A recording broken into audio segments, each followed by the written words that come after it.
ایک سنار نے گلی میں ایک یتیم چھوٹے سے بچے کو گھومتے دیکھا تو سنار بے اولاد تھا، بچے کو اٹھا کے گھر لے آیا۔ 18 سال اس بچے کی پرورش کی، اس کو پالا پوسا جوان کیا۔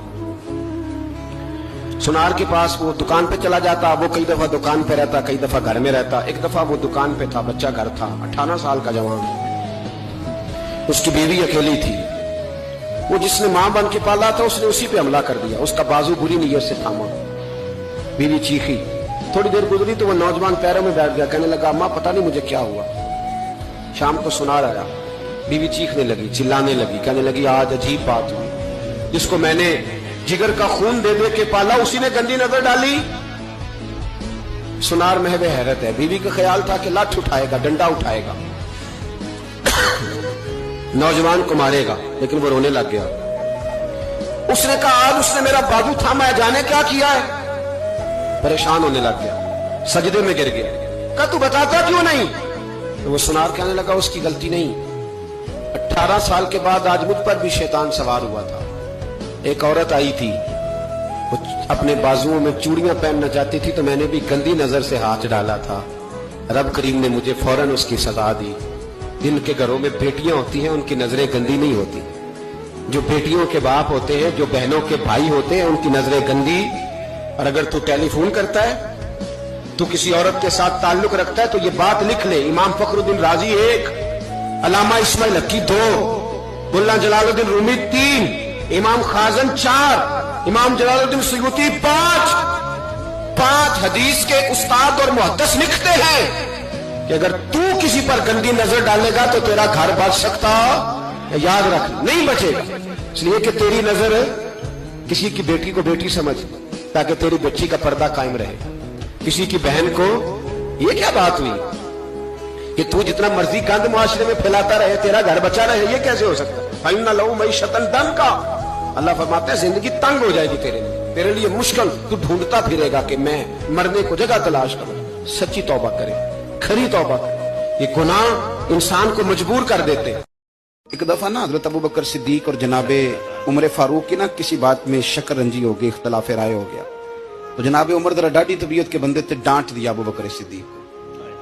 تو صدیق ایک بار نرم بندے تھے، ماڑے دا کی کام محمد نس جانا یا رونا، تو وہ گا کے نا تو پہلے گھر روئے پھر حضور کے پاس چلے گئے۔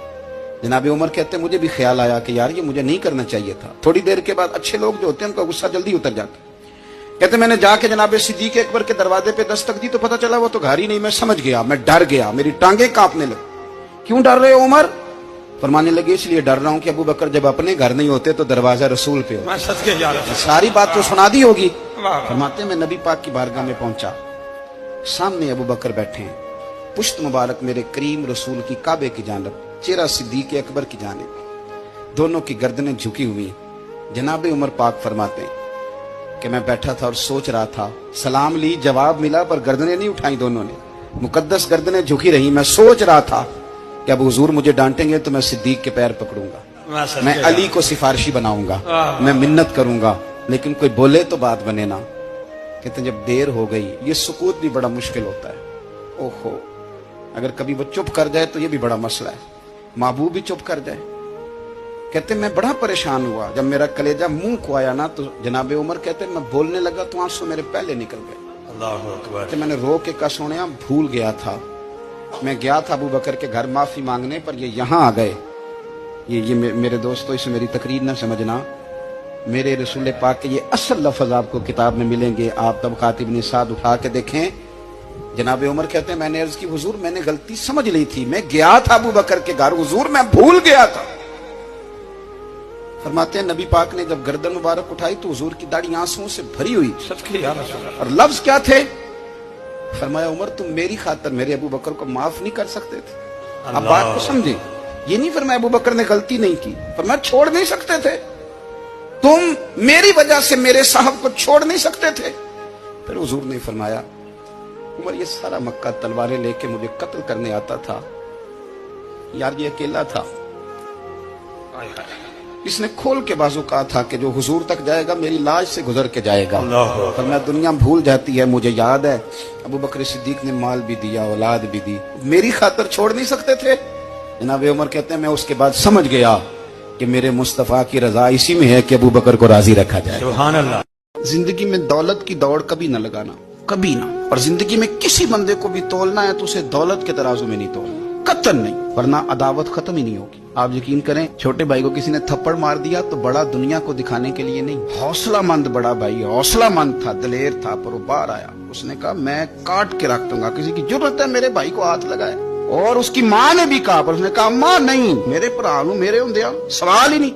اوہو, پھر دولت نے بغض پیدا کر دیا. پھر وہی بڑا بھائی خود بندوق لے کے چھوٹے پہ تان کے کھڑا ہو گیا کہ کارنل والا پلاٹ دے ورنہ گولی مارنے لگا.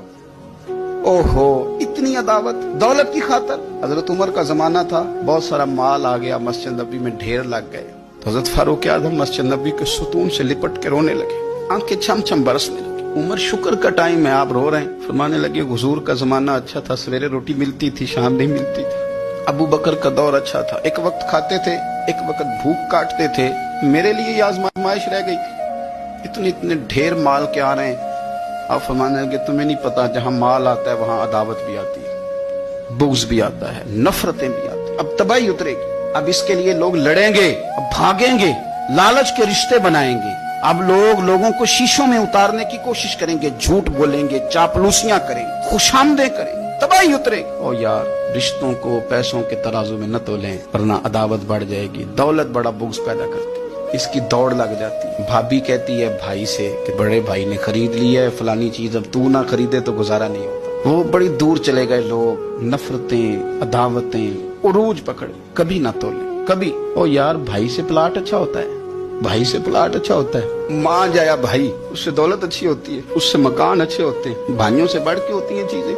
اوہو, بات کو سمجھے, لیکن الجھ گئے لوگ. ماں جائے جو کسی کو اشارہ نہیں کرنے دیتے تھے میرا بھائی ہے, پھر انہوں نے گلے کاٹنے شروع کیے, ایک دوسرے کے خلاف مقدمے کیے, عداوتیں روج پکڑ گئیں, اور سالوں ملاقاتیں نہیں ہوئی بھائیوں کی بھائیوں کے ساتھ. سالوں ملاقاتیں نہیں ہوئی. وجہ کیا تھی؟ دولت بغض پیدا کر گئی, خرابی کر گیا سارا ماحول. تو یہ عداوتیں ان کو نکالیں, اس کو دل کو صاف کریں. اے دل رب سونے دا حجرا تے پا فقیرہ چاہتی ہو, اس پر تھوڑی توجہ دے, اس پر نظر کر. یہاں رب خریدنے آنا, اس پر غور کر. اللہ کے حبیب نے منع فرمایا, فرمایا کوئی اونچا اللہ اللہ نہ کرے. جب کوئی نماز پڑھ رہا ہو, سو رہا ہو, تو اس کے سامنے اونچا ذکر نہ کرو.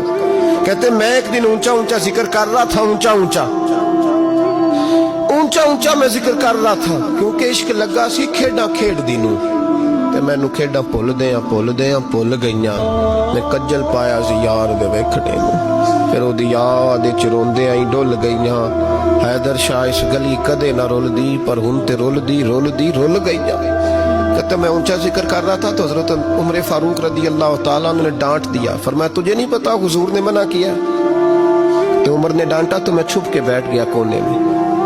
حضور آئے نا نماز پڑھانے, تو محبوب نے پتا کیا وہ عبداللہ کدھر ہے. کہتے میں کونے میں تھا. حضور نے فرمایا کیا ہوا؟ تو میں رو پڑا. میری عزت بڑی تھی نا مدینے میں, کبھی کسی نے کچھ نہیں کہا تھا. نبی کریم نے فرمایا کیا ہوا؟ عرض کی حضور کچھ نہیں. پھر بھی بتاؤ. کہتا میں رو پڑا. میں نے کہا یا رسول اللہ میری غلطی تھی تو سیدنا فاروق اعظم نے ڈانٹ دیا ہے. فرمایا ہوا کیا؟ یا رسول اللہ میں اونچا ذکر کر رہا تھا, اور بات بھی ٹھیک ہے, کچھ لوگ قریب نماز پڑھ رہے تھے, حضرت عمر نے منع کیا. نبی کریم علیہ السلام نے فرمایا بلاؤ نہ ذرا عمر کو. خود قانون حضور نے بنایا ہے کہ اونچا ذکر نہ کرے جب کوئی نماز پڑھ رہا, بلاؤ نا عمر کو. جناب عمر آئے تو حضور نے فرمایا عمر میرے عبداللہ کو کوئی نہ ڈانٹے. کسی ان پڑھ سے, کسی دیہاتی سے, کسی بھولے سے انداز دیکھے حضور کا, اسے کوئی نہ ڈانٹے. پھر حضور نے فرمایا تمہیں پتہ ہے یہ میرے لیے کتنی تکلیفیں برداشت کر کے آیا؟ صحابہ فرماتے ہیں یہ خوش نصیب ہے جس کی روح بھی محبوب کے ہاتھوں میں نکلی. اور جب جنازہ اٹھا تو حضور کی داڑھی سے ہم نے آنسوں کے قطرے ٹپکتے دیکھے. مدینے میں رواج تھا کہ قبر میں قریبی عزیز اتارا کرتے تھے, پر ان کا تو مدینے میں رشتہ دار ہی کوئی نہیں تھا. حضرت عمر فاروق اور جناب ابو بکر صدیق کہنے لگے ہم قبر میں اتارتے. جب ان دونوں نے اٹھایا قبر میں گئے تو کہتے ہیں کمال دیکھو اللہ کے رسول ہم دونوں سے پہلے قبر میں اتر گئے.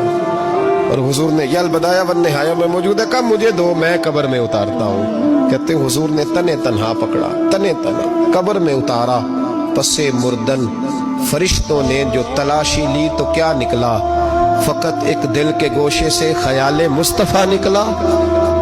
نبی کریم علیہ السلام نے قبر میں رکھا اور ساتھ فرمایا اے اللہ میں آج شام تک اس سے راضی تھا, تو بھی اپنے کرم سے اس سے راضی ہو جا.